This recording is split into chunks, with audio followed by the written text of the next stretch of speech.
ఉంటా ఉన్నాం. తిమోతిని గురించి చాలా విషయాలు మనం ఆలోచన చేసాం. తిమోతి పత్రికలో మరి అపోస్తులైనటువంటి పౌలుకి తిమోతికి ఉన్నటువంటి చక్కటి ఆధ్యాత్మికమైనటువంటి బంధాన్ని గురించి అయితేనేమి, తిమోతి యొక్క తల్లిదండ్రులు ఎవరో, అలాగే తిమోతిని గురించి పౌలు ఇచ్చేటువంటి కొన్ని స్టేట్మెంట్స్ అయితేనేమి, ఈ పత్రికలు రాసేటప్పుడు తిమోతికి పౌలు కొన్ని బాధ్యతలను అప్పగించాడు. ఆ బాధ్యతలు అలాగే కొన్ని హెచ్చరికలు ఇచ్చాడు. ఆ హెచ్చరికలు కూడా మనం గత 2 వారాల్లో మనం ఆలోచన చేసాం. ఈరోజు డైరెక్ట్గా మనం తిమోతికి అపోస్తలుడైన పౌలు రాసినటువంటి పత్రికను, మొదటి పత్రిక మనం నేర్చుకుందాం.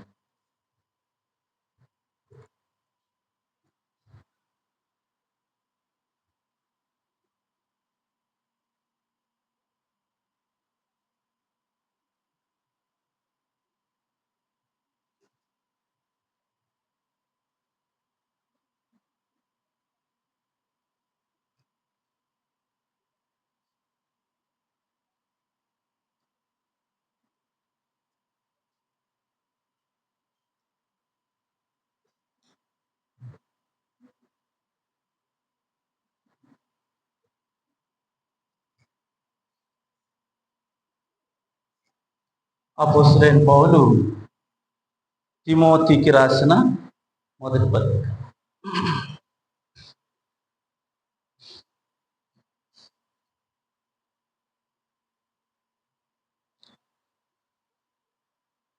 తిమోతి తల్లిదండ్రుల పేర్లు ఏంటమ్మా? తండ్రి పేరు చెప్పలేదు, కానీ ఆయన గురించి ఒక మాట చెప్పాడు. అదేంటంటే గ్రీస్ దేశస్థుడు అని చెప్పాడు. తల్లి పేరు ఏం పేరు? తిమోతి తల్లి పేరు యూనికే తల్లి పేరు. అవ్వ పేరు ఏం పేరు? లోయి. తిమోతి బహుశా 2వ ప్రయాణంలో రక్షణ పొంది ఉండవచ్చు అని అనుకుంటా ఉన్నాం. ఎందుకంటే 2వ ప్రయాణంలో పౌలు లుస్త్రకు వచ్చినప్పుడు తిమోతిని అపోస్తలుల కార్యం 16 అధ్యాయంలో ఈ విషయాలు మనం చూస్తాం. తల్లిదండ్రులతో మాట్లాడుకుని తనతో పంపించమని చెప్పి తిమోతిని తీసుకొని వెళ్ళడము పరిచర్యలో మనం చూస్తాం. కాబట్టి బహుశా 2వ ప్రయాణంలో రక్షణ పొంది ఉండవచ్చు. వారి యొక్క తల్లిగారు అవ్వ లోయి వీరు మొదటి ప్రయాణంలో రక్షణ పొంది ఉండవచ్చు అని మనం గెస్ చేస్తున్నాం.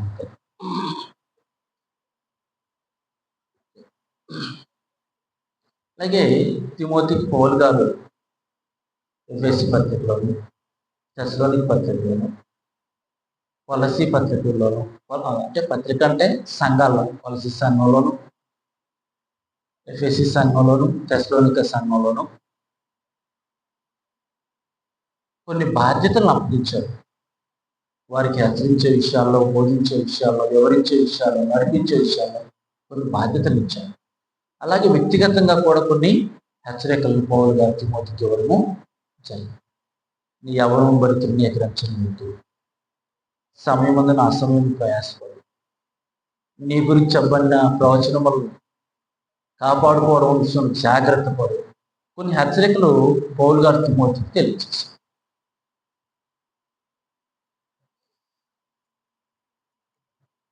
తిమోతికి రాసిన మొదటి పత్రిక 1-2 వచనాలు మనం చూద్దాం.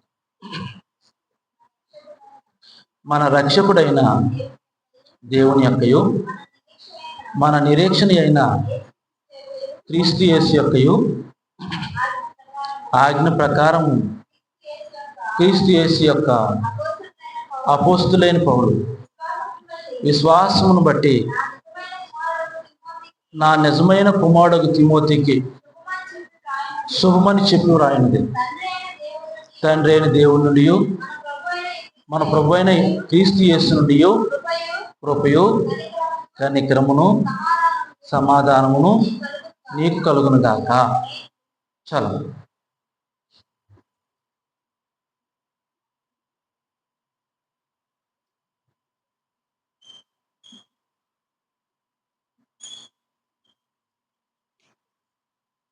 శుభములు తెలియచేస్తూ అందులో ఒక 2-3 విషయాలు తెలియచేశారు. ఏంటంటే మొదట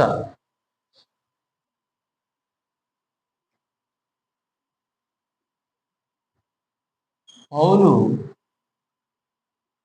అపోస్తులు ఎలా అయ్యాడో చెప్పాడు.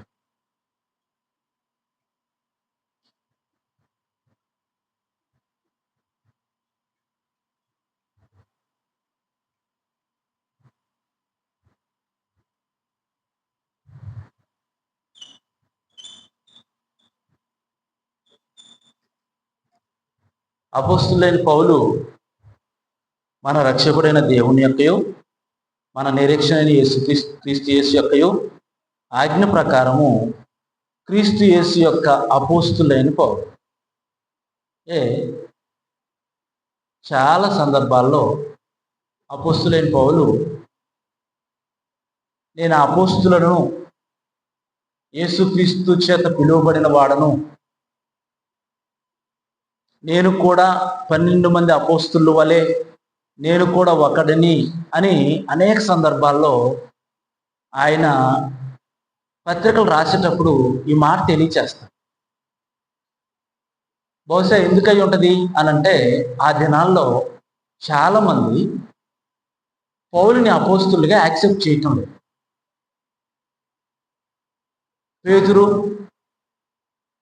మిగతా 11 మంది వీళ్ళని అపోస్తులుగా యాక్సెప్ట్ చేస్తున్నారు, కానీ పౌలుని ఏం చేయటం లేదు, అపోస్తులుగా యాక్సెప్ట్ చేయటం లేదు. ఎందుకని? ఆ 12 మందిలో ఈయన లేడు కాబట్టి. యేసుప్రభు వారు పిలిచిన 12 మందిలో ప్రత్యేకంగా వారు ప్రభుతో నడిచారు, ప్రభుతో ఉన్నారు, ప్రభుతో మాట్లాడారు, ప్రభుతో కలిసి బ్రతికారు వారు. కానీ పౌలు వారిలో లేడు. అందువలన చాలామంది ఏం చేశారంటే పౌలుని అపోస్తులుగా గుర్తించలేదు. యేసుక్రీస్తు వారు తర్వాత పౌలుని పట్టుకొని పౌలుని అపోస్తులుగా ఆయన ప్రత్యేకంగా ఎంచుకున్నాడు. కాకపోతే అది ప్రపంచంలో ఎక్కువగా అది ప్రచారంలోనికి రాలేదు ఆ కాలంలో ఉన్నటువంటి యూదులకు. అందువలన ఎక్కువ సందర్భాల్లో నేను ఎలాగ అపోస్తులనయ్యాను అన్న విషయాన్ని అపోస్తులైన పౌలు తెలియజేస్తూ ఉంటాడు. ఎలాగ అపోస్తులనయ్యాను అని చెప్పాడంటే దేవుని యొక్కయు మన రక్షకుడైన దేవుని యొక్కయు మన నిరీక్షణైన యేసుక్రీస్తు యొక్కయు ఆజ్ఞ ప్రకారము. 2వ వచనం, విశ్వాసమును బట్టి నా నిజమైన కుమారుడు తిమోతికి శుభమని చెప్పి వ్రాయినది. తండ్రి అయిన దేవుని నుండి మన ప్రభువైన క్రీస్తు యేసు నుండి కృపయు కనికరము సమాధానము నీకు కలుగునుగాక. విశ్వాసమును బట్టి నా నిజమైన కుమారుడు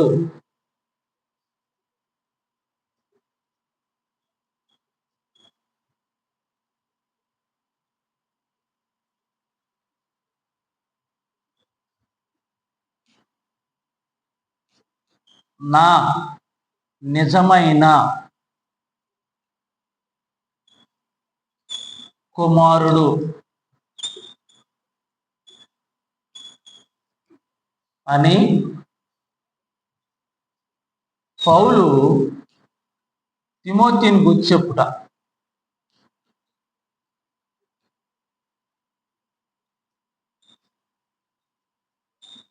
ఇదంతా కూడా శుభాల్లో భాగమే. ఆ శుభములు తెలియచేసే అందులో కొన్ని విషయాలను మెన్షన్ చేశాడు అపోస్తలుడైన పౌలు. అదేంటంటే నేను ఇలా అపోస్తలునయ్యాను అన్న విషయం ఎవరికైతే రాస్తున్నాడో ఆ వ్యక్తిని గురించి ఎలా పరిచయం చేస్తున్నాడు అని అంటే, నా నిజమైన కుమారుడు తిమోతి. ఆ నిజమైన కుమారుడు దేన్ని బట్టి నిజమైన కుమారుడు అయ్యాడు అంటే విశ్వాసాన్ని బట్టి నిజమైన కుమారుడు అయ్యాడు. పరిచయం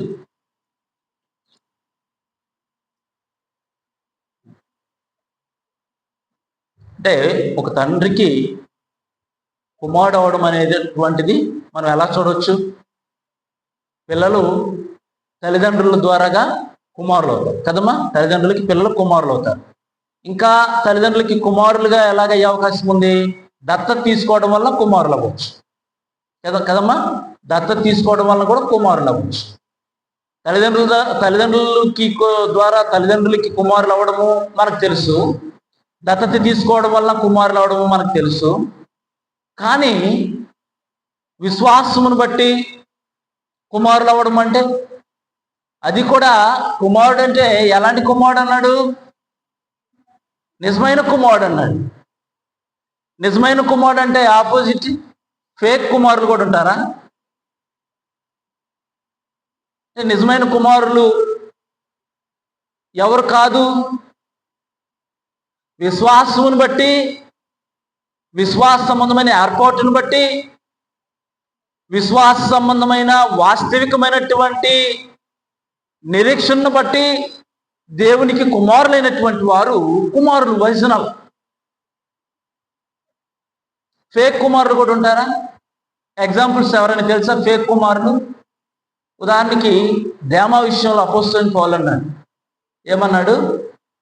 దేమా ఇహలోకమును స్నేహించి వెళ్ళిపోయాడు. ఒరిజినల్ కుమారుడా? ఫేక్ కుమారుడా? ఫేక్. అలాగే నికోలాయితు అని అపోస్తల కార్యంలో భోజనాలు వడ్డించడానికి ఆత్మతోనూ జ్ఞానంతోనూ విశ్వాసంతో నిండుకున్న 7గురిలో ఒకటిగా ఉన్న నికోలాయితు అనే ఒక నంబర్ 1 బిలీవర్. ఆ వ్యక్తి విశ్వాసంలో కొనసాగుతూ తన సొంత సిద్ధాంతాలను ఏర్పాటు చేసుకొని ఒక బోధన క్రియేట్ చేసేసాడు. ప్రకటన గ్రంథంలోకి మనం వెళ్తే ఆ నికోలస్ అనే వ్యక్తి విషయంలో మాట్లాడుతూ, నికోలయితుల బోధనను మీరు కలిగి ఉన్నారని చెప్పేసి అక్కడ ఒక సంఘంతో మాట్లాడతాడు యేసుక్రీస్తు. అంటే అప్పుడు అతను తమ సొంత సిద్ధాంతాన్ని ఏర్పాటు చేసుకొని విశ్వాసాన్ని మార్చేశాడు, క్రమాన్ని మార్చేశాడు. దేవుని యందు విశ్వాసం ఉంచవలసిన వ్యక్తి అయి ఉండగా ఇతను సొంత విశ్వాసాన్ని ఏర్పాటు చేసుకున్నాడు. దీన్ని బట్టి నిజమైన కుమారుడా? ఫేక్ కుమారుడా? ఫేక్ కుమారుడు. అమ్మ అర్థమవుతుందా? ఏమైనా అంటే ఒరిజినాలిటీ వేరుగా ఉంటుంది, డూప్లికేట్ వేరుగా ఉంటుంది.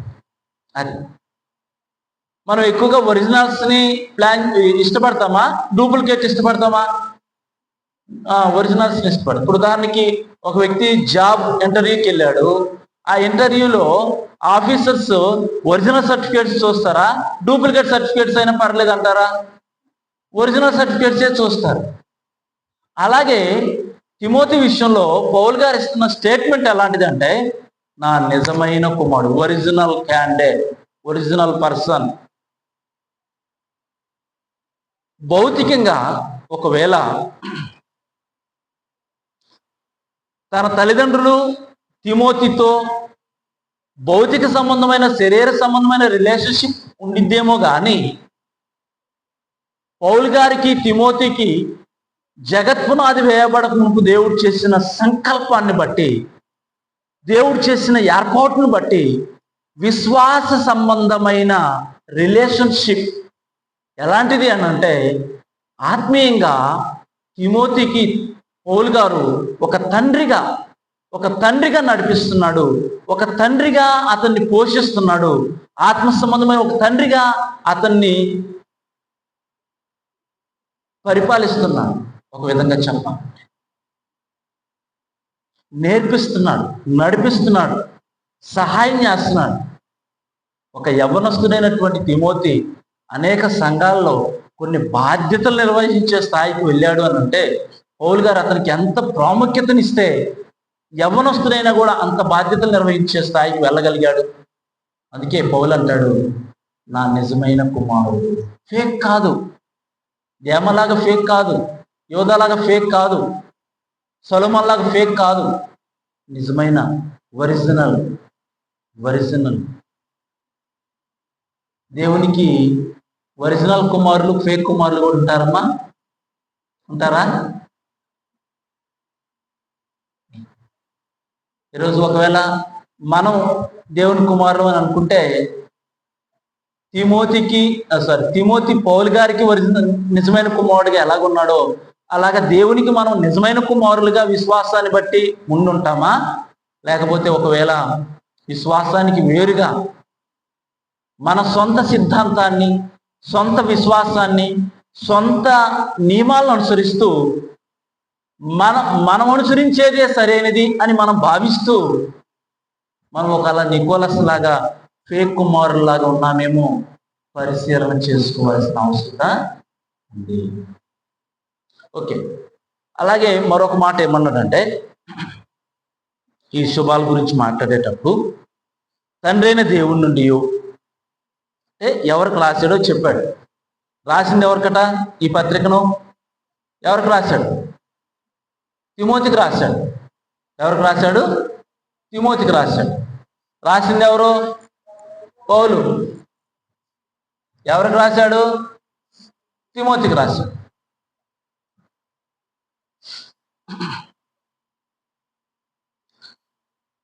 తండ్రి అయిన దేవుని నుండి ప్రభు అయిన క్రీస్తు యేసు నుండి కృపయో కనికరము సమాధానము నీకు కలుగును గాక.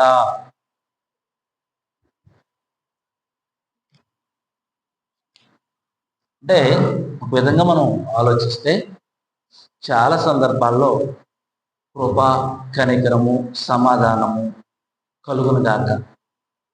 కొన్ని సంఘాలకు రాస్తున్నప్పుడు కూడా ఎండింగ్లో సమాధానం కలుగును గాక, దేవుని కృప మీకు తోడైంది గాక, ఇలాంటి పదాలు మనం చూస్తాం. ఈ పదాలని రెండు విధాలుగా ఆలోచన చేయవచ్చు. రెండు విధాలుగా అనంటే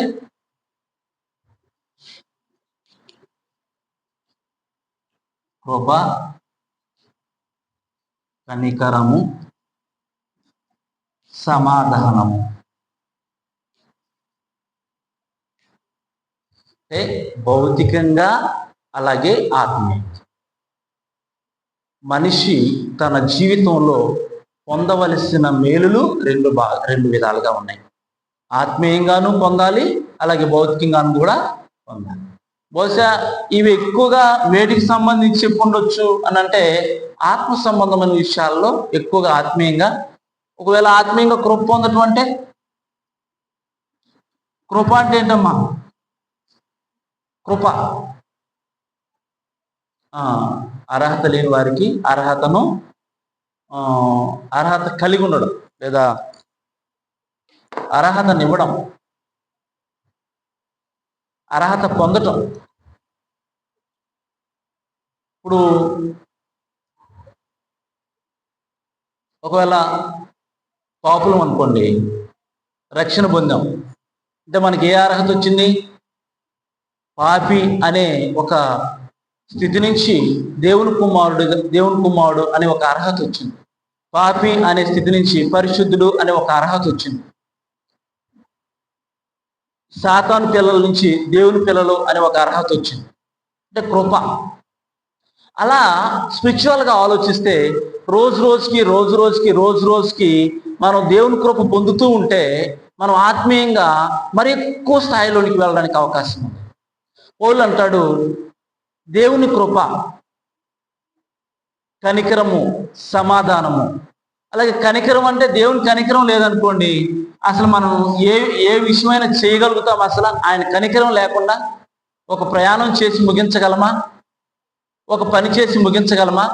ఒక ఆలోచన చేసి నడిపించగలమా? దేవుని కనికరం లేకుండా చేయగలుగుతామా? చేయలేము.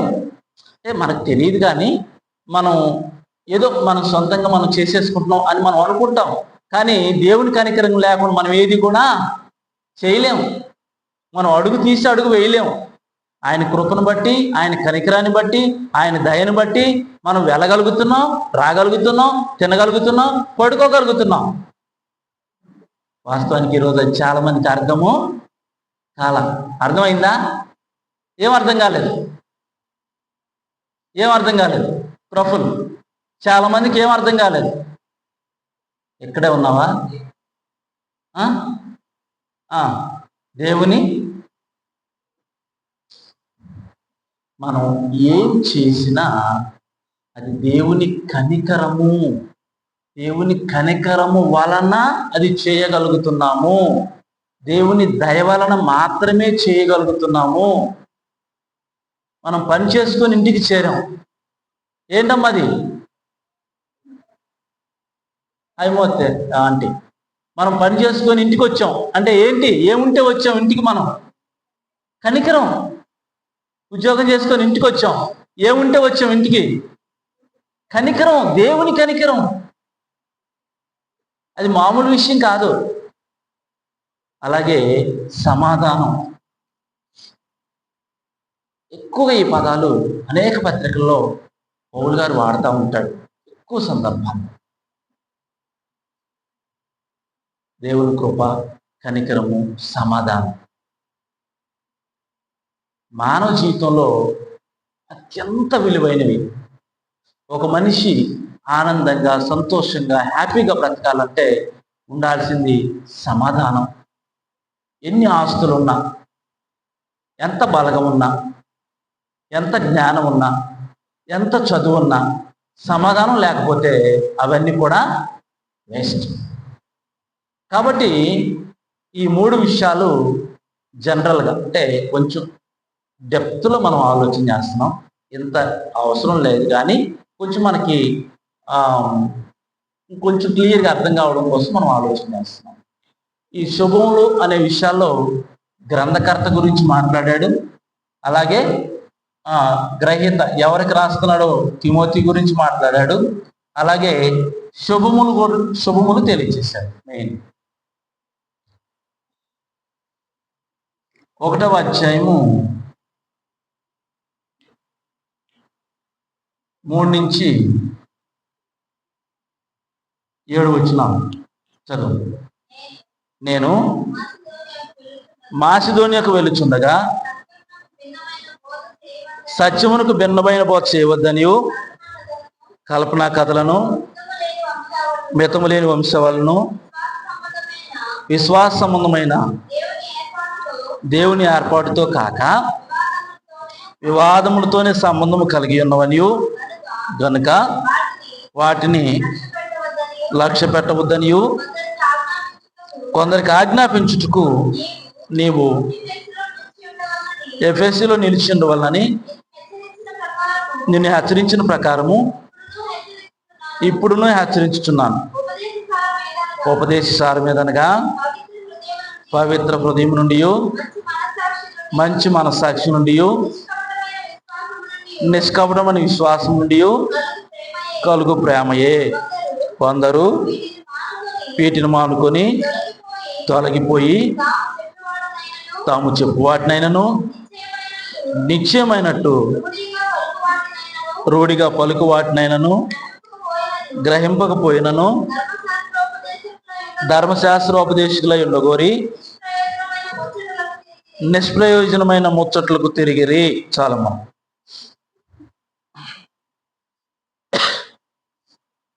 నేను మాసిదోనియాకు వెళ్ళుచుండగా, బహుశా అపోస్తలుడైన పౌలు 3వ ప్రయాణంలో మాసిదోనియా వెళ్తూ ఉన్నప్పుడు పౌలు గారితో ఈ విషయాలు చెప్పాడు. తిమోతితో ఈ విషయాలు చెప్పాడు.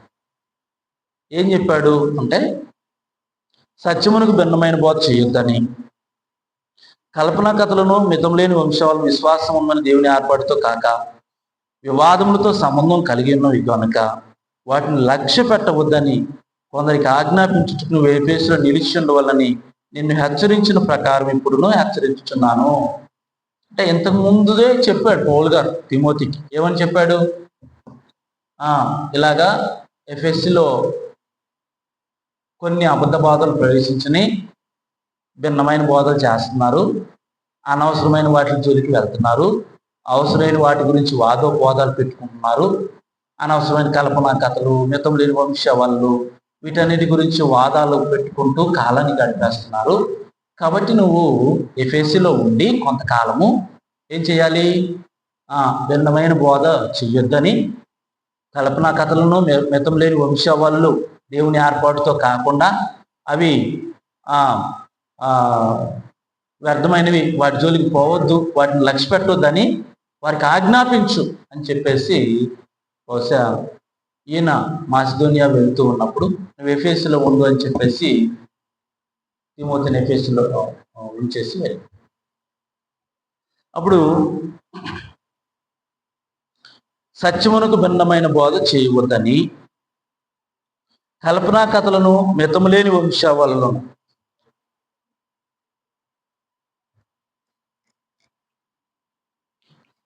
ఈ 3 నుంచి 7 వచనాల్లో ఏముంది మనం ఆలోచన చేస్తే?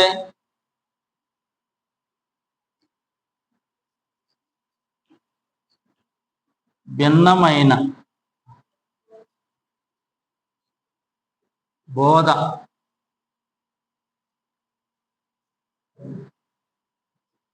చేయవద్దని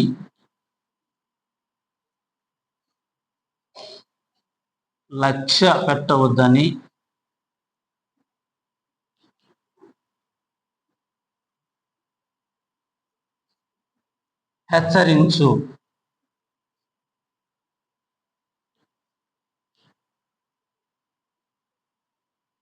హెచ్చరించమని తిమోతికి చెప్పుట. పౌలు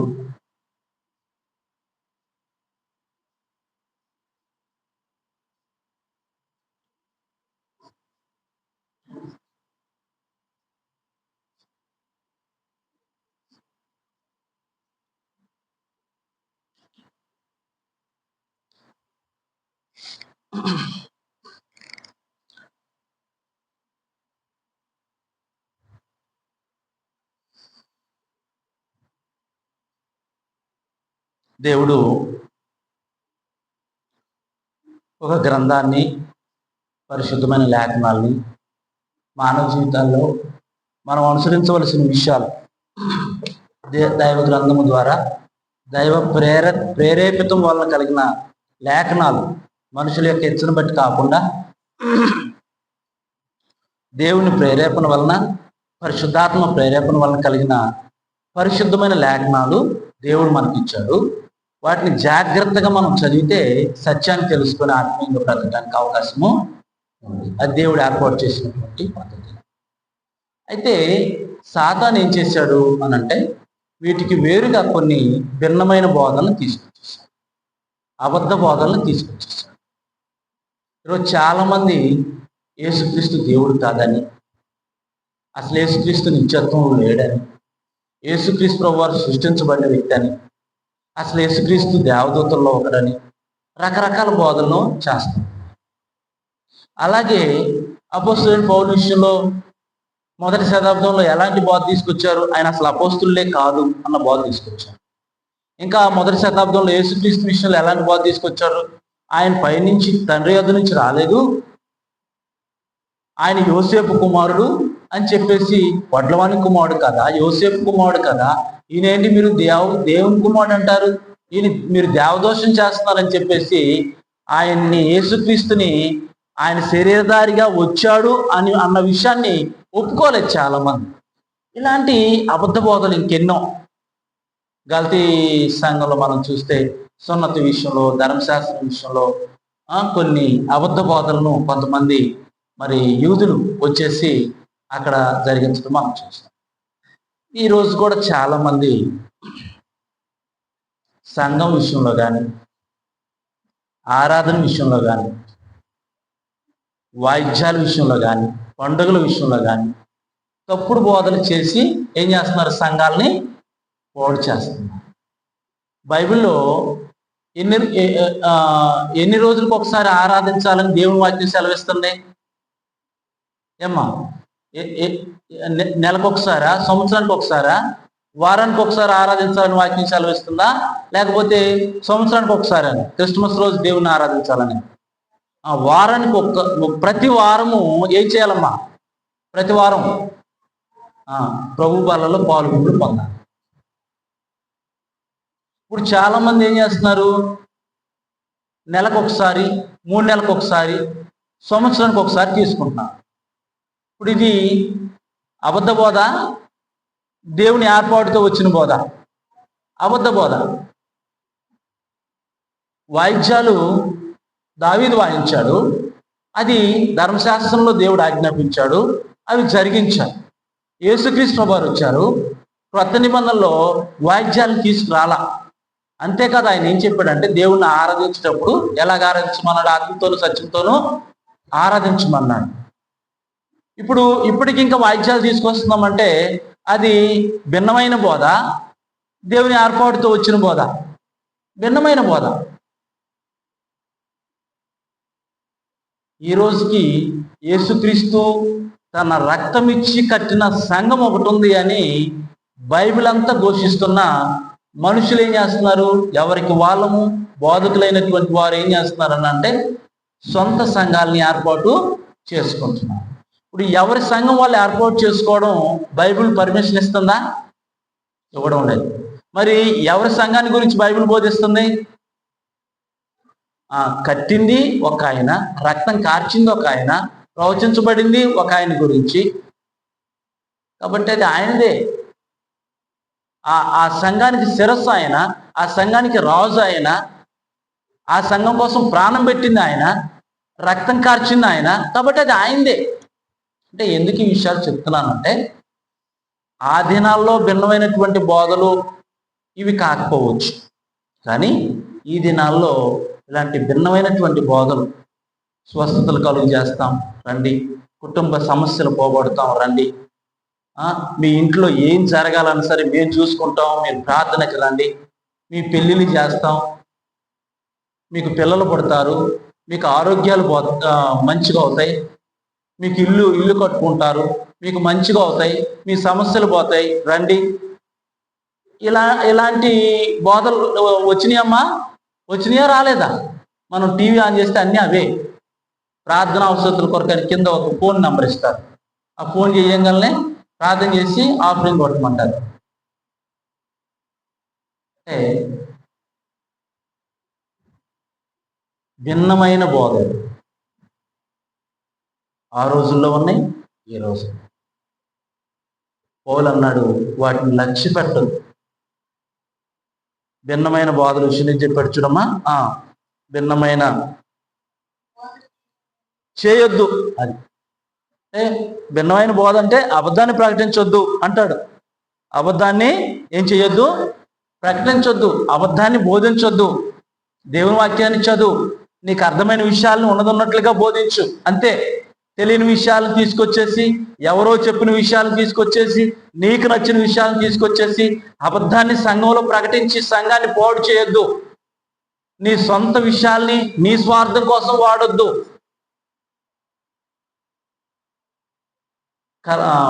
భిన్నమైన బోధ చేయొద్దు. తర్వాత రెండో విషయం, కల్పనా కథలను, మితములేని వంశావళులను. కల్పనా కథలు, మితములేని వంశావళి.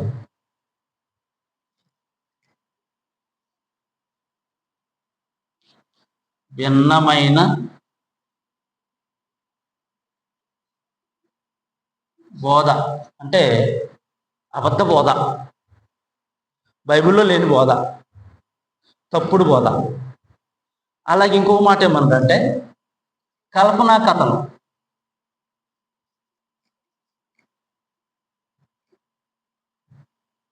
వంశావళులు, మితము లేని అన్నాడు.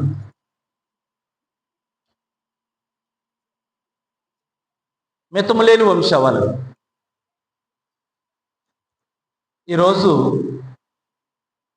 చాలామంది వారి విశ్వాసాన్ని పూర్వకాలం నుండి వస్తున్నటువంటి కథలు, పూర్వకాలం నుంచి వస్తున్నటువంటి పేదరాజు పెద్దమ్మ కథలు, ఆ కథలు, ఈ కథలు, ఈ ఆచారాలు, ఈ సిద్ధాంతాలు, మా తాతలు చేశారు, మా ముత్తాతలు చేశారు, వాళ్ళ తాతలు చేశారు, ఇలాంటి కొన్ని విషయాల్ని, కొన్ని కథల్ని అనుసరించి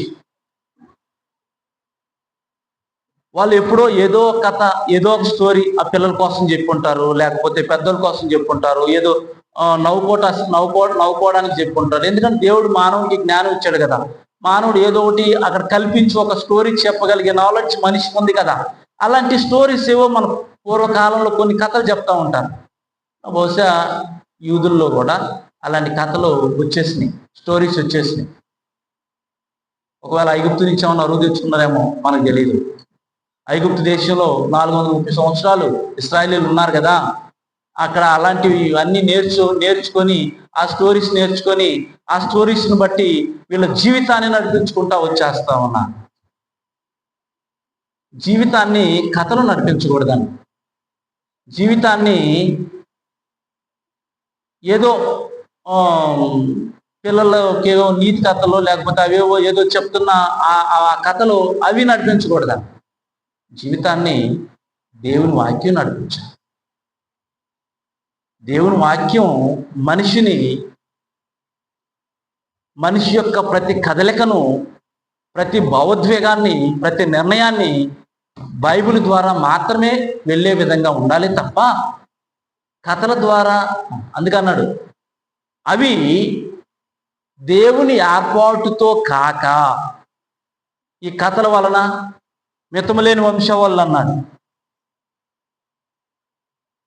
అంటే వాళ్ళు ఆ వంశము, వీళ్ళు ఆధిక్యతల కోసం, మాది ఆ వంశము, మాది ఈ వంశము, యూదుల్లో ఉన్నాయి అన్నమాట. బహుశా ఒకవేళ యాజకత్వ విషయంలో కావచ్చు, రాచరికం విషయంలో కావచ్చు, ప్రవక్తలు అయ్యే విషయంలో కావచ్చు, ధర్మశాస్త్రోపదేశకులు అయ్యే విషయంలో కావచ్చు, బహుశా మాది పలానా వంశము, మాది అబ్రహాం వంశం, మాది నోవాహు వంశము, లేకపోతే మాది పలానా వంశము అని ఇక ఏం చేస్తున్నారు వీళ్ళు, ఈ ఈ ఈ రచ్చబండల దగ్గర లేకపోతే ఆ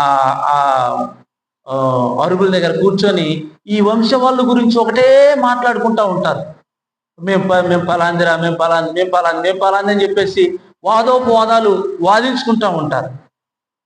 లక్ష్య పెట్టొద్దు అన్నాడంటే అర్థం ఏంటి? ఈ మితములేని వంశ వాళ్ళు కానీ భిన్నమైన బోధలు కానీ లక్ష్య పెట్టొద్దు అన్నాడంటే అర్థం ఏంటి? వాటికి సమయాన్ని కేటాయించొద్దు, వాటి దగ్గర మీరు ఆగొద్దు, వాటిని మీరు అనుసరించొద్దు, వాటిని మీ జీవితాల్లోకి తీసుకురావద్దు అని అర్థం. అది ఈరోజు వాళ్ళది వీళ్ళది వాళ్ళ ఈ మాట్లాడుకోవడానికి అసలు తెంపు ఉంటుందమ్మా? అస్సలు తెంపు ఉండడం లేదు. మన దేశంలో కూడా పలానా వాళ్ళు ఉన్నాయి 4 భాగాలు చెప్తా ఉంటారు జనరల్గా. వైశ్యులని, క్షత్రియులని, క్షూద్రులని ఒక 4 భాగాలు చెప్తా ఉంటారు. నాకు ఐడియా లేదు. ఎక్కువగా ఈ యూట్యూబ్లో చూస్తూ ఉంటే రీల్స్, మేము వాళ్ళము, మేము వీళ్ళము, మాకు అవి రావాలి, మేము అది చేయాలి, మేము ఇది చేయాలి, ఇవి వంశావళులు అంటాయి. అందుకే అంటాడు అపోస్తలుడైన పౌలు, మితము లేని వంశావళులతో వ్యర్థమైన వాదనలు పెట్టుకొని వాళ్ళు అనుసరించవలసిన వాటిని అనుసరించకుండా, అనుసరించవలసిన వాటిని మానివేసి, విశ్వాస సంబంధమైన వాటిని మానివేసి వీటిని అనుసరిస్తున్నారు. నువ్వు అలా ఉండొద్దు, అవి చెయ్యొద్దు అని వారిని హెచ్చరించు తిమోతి. అది చెప్పు. చాలా సందర్భాల్లో అవసరం లేని విషయాల్లో వాదనలు పెట్టుకొని ఎక్కువ టైం కేటాయిస్తాం కదమ్మా. కేటాయిస్తామా? అవసరం లేని వాదనలకి, అవసరం లేని అసలు విశ్వాసులకి సంబంధం లేని అంశాలకి, అనవసరమైన విషయాలకి, దేవునికి విరుద్ధమైన విషయాలకి ఎక్కువ సమయం కేటాయించే అవకాశం ఉందా లేదా?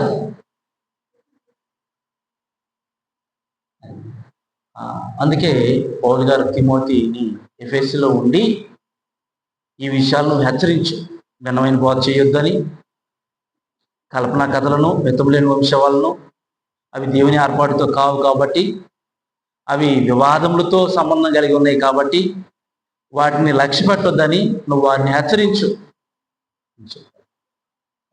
అసలు వాస్తవం ఏంటంటే, అసలు నిజం ఏంటంటే, అసలు ఉపదేశం యొక్క సారాంశం ఏంటంటే అని చెప్పి ఏం చెప్పాడు చూడమ్మా. ఉపదేశ సారమేదనగా,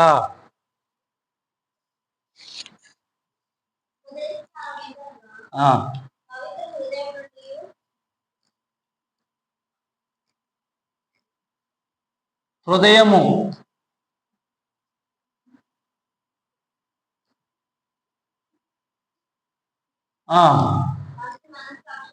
మనస్సాక్షి,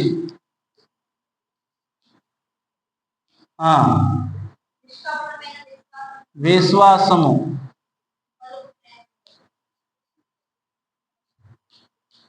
హృదయము ఎలాంటిదై ఉండాలి? పవిత్రమైనది. మనసాక్షి ఎలాంటిదై ఉండాలి? మంచిది. విశ్వాసము నిష్కపటమైనది.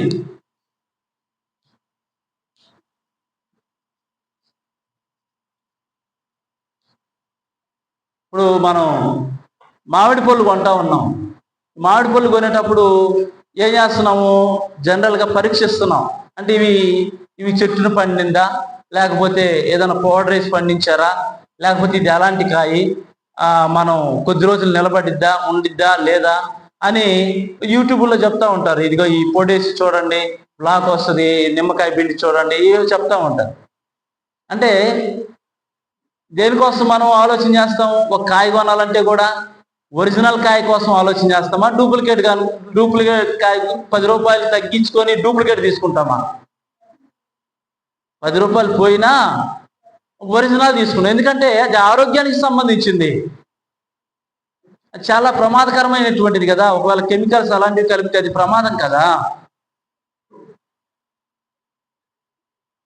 ఒరిజినల్ కోసం మనం ఎలాగైతే ఆలోచన చేస్తాం. చూడండి, ఇప్పుడు తేనె అమ్మే వాళ్ళు వస్తుంటారు. మనం తేనె కొంటుంటాం కదా, మార్కెట్లో కూడా తేనె కొంటూ ఉంటే తేనె ఒరిజినల్ తేనె ఎలా ఉండిద్దో 2-3 పరీక్షలు చేసుకొని తేనె కొంటాం. ఒరిజినల్ తేనె ఉంటుంది, మరియు డూప్లికేట్ తేనె కూడా ఉండిద్దా? డూప్లికేట్ తేనె ఉండిద్దా? ఉండదమ్మా? ఉండిద్ది. ఆ డూప్లికేట్ తేనె ఎలా వస్తుంది? బహుశా ఆ బెల్లం పాకమనో, ఆ చక్కెర పంచదార పాకమనో, లేకపోతే ఇంకా ఏదో చేసి యాజ్ ఇట్ ఈస్గా తేనెలాగా చేసుకొని తీసుకొచ్చేస్తాం. కానీ ఒరిజినల్ తేనె ఎక్కడి నుంచి వస్తుంది?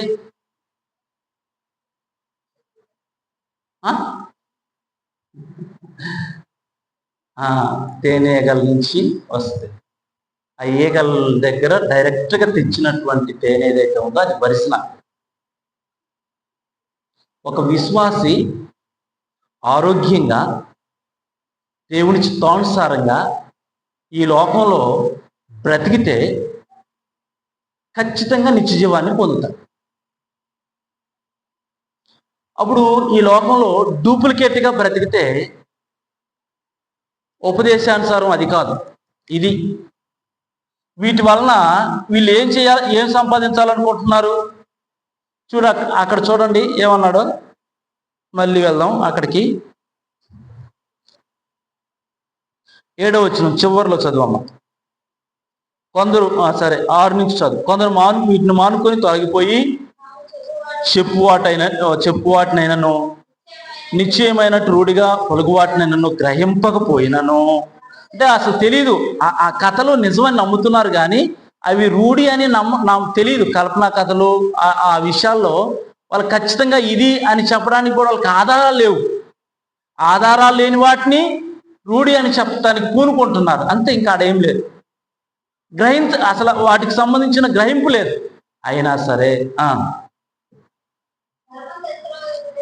ధర్మశాస్త్రోపదేశకులై ఉండగోరి, అసలు వాళ్ళు మెయిన్ ఇదనమాట.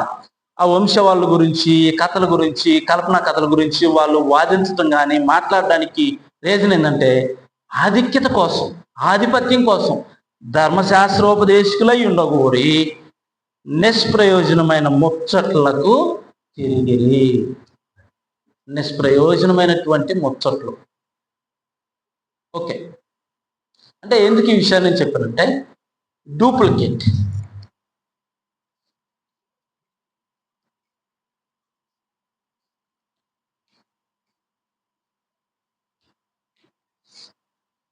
రియాలిటీ కోసం కాదు ఈ ప్రయత్నాలు. నిజమైన దేవుని కుమారులుగా బ్రతికి నిజమైన ఉపదేశానుసారాన్ని అనుభవించడం కొరకు కాదు.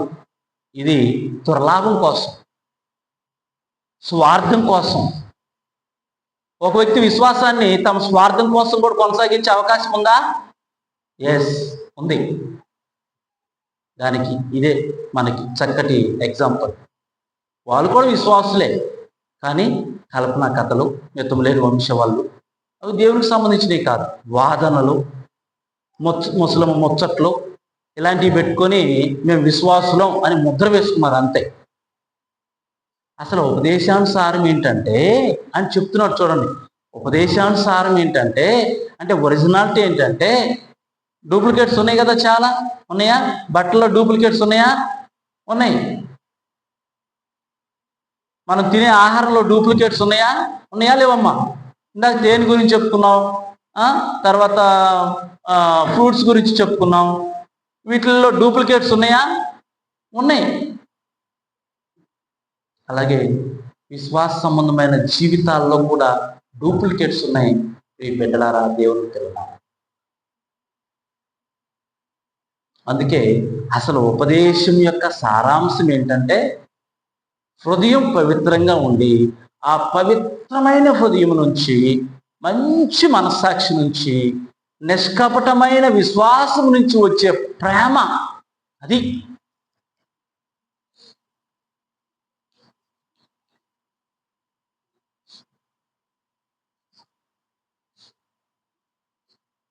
ఉపదేశం యొక్క సారాంశం. ఉపదేశము కల్పనా కథలు, అబద్ధ బోధలు దాన్ని బేస్ చేసుకొని ఉండకూడదు. ఉపదేశం మితము లేని వంశవాళ్ళు, అర్థం పర్థం లేని వాదనలు, వీటిని బేస్ చేసుకొని ఉంటే అది ఫేక్. అది మనకు నిత్య జీవాన్ని ఇవ్వదు. అది నిజమైన దేవుని కుమారులుగా మనం ఉంచదు. అసలు అది ఉపదేశ సారాంశం కాదు. అసలు దేవుని ఏర్పాటుతో వచ్చినటువంటి విధానము కాదు అది. దేవుని ఏర్పాటుతో వచ్చినది ఏంటంటే, పవిత్ర హృదయం నుంచి, మంచి మనస్సాక్షి నుంచి, నిష్కపటమైన విశ్వాసము నుంచి వచ్చిన ప్రేమ.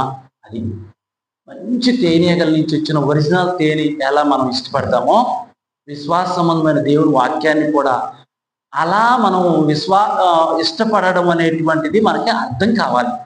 అంటే తేనె గురించి మనకు అర్థమవుతుంది, లేకపోతే బట్టల గురించి అర్థమవుతుంది, లేకపోతే ఫ్రూట్స్ గురించి అర్థమవుతుంది. కానీ దేవుని వాక్య సంబంధమైనటువంటి విశ్వాసం గురించి కానీ, అసలు వాక్యాన్ని ఒరిజినల్గా మనం తీసుకునే విషయాలు కానీ మనకి అంతగా అర్థం కాదు. వాటి మీద మనం ఎక్కువగా ఎఫెక్ట్ పెట్టం కాబట్టి. కానీ ఒరిజినల్ అయితే నిజమైన రిజల్ట్ దొరుకుతుంది. ఒరిజినల్ అయితే ఖచ్చితంగా నిత్యజీవంలో ఉంటాం. ఒరిజినల్ అయితే ఈరోజు ఇప్పుడు పౌలు గారు ఒక మంచి బ్లెస్సింగ్ ఇచ్చాడు తిమోతికి. ఇది ఒరిజినల్ అయితే నిజంగా ఇది దొరికిద్దా దొరకదా? పౌలు గారు తిమోతికి దేవుని కృప, కనికరం, సమాధానం తిమోతికి దొరికిద్దా దొరకదా? ఖచ్చితంగా దొరికింది. ఒకవేళ పౌలు గారు డూప్లికేట్ అయితే, పౌలు గారి విశ్వాసం డూప్లికేట్ అయితే దొరికిద్దా? అది దొరకదు. ఈరోజు మన పరిస్థితి కూడా మనం కొంచెం నీట్ ఆలోచిస్తే, ఇక్కడ నిజమైన దేవుని కుమారులమా, ఫేక్ దేవుని కుమారులమా? Simple thing. మనం కుమారులమే, ఫేకా నిజమా? నీట్ ఆలోచన చేయొచ్చు. అలాగే ఇక్కడ మనం ఆలోచన చేస్తే, అబద్ధాలు చెప్పుకుంటూ, అబద్ధాలు ప్రకటించుకుంటూ, భిన్నమైన విషయాలు మాట్లాడుకుంటూ, వంశవాళ్ళ గురించి మాట్లాడుకుంటూ, వ్యర్థమైన వాదనలు పెట్టుకొని వాటిని లక్ష్య పెడుతూ కాలం గడుపుతూ మనం ఉపదేశం యొక్క సారాంశాన్ని, భావాన్ని వదిలివేసిన వారంగా ఉన్నామా? లేకపోతే ఉపదేశం యొక్క సారాంశాన్ని మనము కలిగి ఉండి ఒరిజినల్ విశ్వాసులుగా, దేవుడు మెచ్చిన విశ్వాసులుగా, దేవుని దృష్టిలో గుర్తింపు పొందిన విశ్వాసులుగా మనం కొనసాగుతాం. ఇది మనం అర్థం చేసుకోవాలి. ఈ విషయంలో మనం ఒక మంచి ఆలోచన, మంచి కాన్ఫిడెంట్ మనకు వస్తే మనం ఖచ్చితంగా అభివృద్ధి పొందుతాం. ఈ విషయాలు మనకి అందరికీ కూడా ప్రయోజనకరంగా ఉంటాయని నేను మనస్ఫూర్తిగా నమ్ముతూ, మరి రేపు నెక్స్ట్ వారంలో మిగతా విషయాలు మనం ఆలోచన చేద్దాం. చక్కగా విన్న మీ అందరికీ వందనాలు.